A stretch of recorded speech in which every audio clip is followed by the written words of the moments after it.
ବିକାଳି ଟୋକେଇରେ ଟୋପି ରଖି ବିକିବା ପାଇଁ ଯାଉଥିଲା। ଖରାରେ ଚାଲୁ ଚାଲୁ ତାକୁ ଭାରି ହାଲିଆ ଲାଗିଲା। ଯାଉ ଯାଉ ବାଟରେ ଗୋଟିଏ ବଡ଼ ବରଗଛ ପଡ଼ିଲା। ସେ ସେଇ ଗଛ ମୂଳରେ ଟୋପି ଟୋକେଇ ରଖି ଟିକିଏ ଥକା ମାରି ବସି ପଡ଼ିଲା। ଗଛ ଛାଇରେ ସୁଲୁସୁଲିଆ ପବନରେ ତାକୁ ଭାରି ହାଲିଆ ଲାଗିଲା। ସେ କ'ଣ କଲା, ସେ ଛାଇ ମୂଳେ ବସିକି ବସୁ ବସୁ ତାକୁ ନିଦ ଲାଗିଗଲା ହେଲା। ସେ ଛାଇ ମୂଳେ ବସୁ ପବନ ହେଲା, ସୁଲସୁଲିଆ ପବନ ହେଲା, ପବନ ହେଲା। ଟୋପି ବିକାଳି କ'ଣ କଲା, ତାକୁ ନିଦ ଲାଗିଲା। ସେ ସେଇଠି ଶୋଇ ପଡ଼ିଲା। ଶୋଇ ପଡ଼ିଲା ପରେ ସେଇ ଗଛ ମୂଳରେ ବହୁତ ଗୁଡ଼ିଏ ମାଙ୍କଡ଼ ବସିଥିଲେ ହେଲା। ସେ ମାଙ୍କଡ଼ ମାନେ ସବୁ ଓହ୍ଲେଇ ଆସିକି ଟୋପିରୁ ଗୋଟେ ଗୋଟେ ଟୋପି ନେଇ ପିନ୍ଧିକି ଗଛ ଉପରକୁ ଚାଲିଗଲେ। ଚାଲିଗଲା ପରେ ସବୁ ଗୋଟେ ଗୋଟେ ଟୋପି ମାଙ୍କଡ଼ ମାନେ ପିନ୍ଧି ସାରିଲା ପରେ ଗଛ ଉପରକୁ ଚାଲିଗଲେ।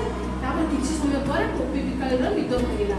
ନିଦ ଭାଙ୍ଗିଲା ବେଳକୁ ତାର ଟୋପି ହେଲେ ଟୋପିରେ ଟୋପି ନାହିଁ ହେଲା। ଦେଖିଲା ବେଳକୁ ଟୋପି କୁଆଡ଼େ ଗଲା, ମୋ ଟୋପି କୁଆଡ଼େ ଗଲା, ମୋ ଟୋପି କୁଆଡ଼େ କହିଲା ବେଳକୁ ଗଛ ଉପରକୁ ଅଂଶା ଗଲା ବେଳକୁ ମାଙ୍କଡ଼ ମାନେ ସବୁ ଟୋପି ନିଜ ନିଜ ମୁଣ୍ଡରେ ପିନ୍ଧି ଦେଇଛନ୍ତି ହେଲା। ଟୋପି ବିକାଳି ମାଗିଲା, ମୋ ଟୋପି ଦିଅ, ମୋ ଟୋପି ଦିଅ, ହେଲେ ମାଙ୍କଡ଼ ମାନେ ଶୁଣିଲେ ନାହିଁ।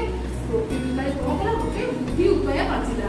ସେ ଯୋଉ ନିଜ ମୁଣ୍ଡରେ ଟୋପି ପିନ୍ଧିଦେଲା ତାକୁ କାଢ଼ିକି ତଳକୁ ଫୋପାଡ଼ି ଦେଲା।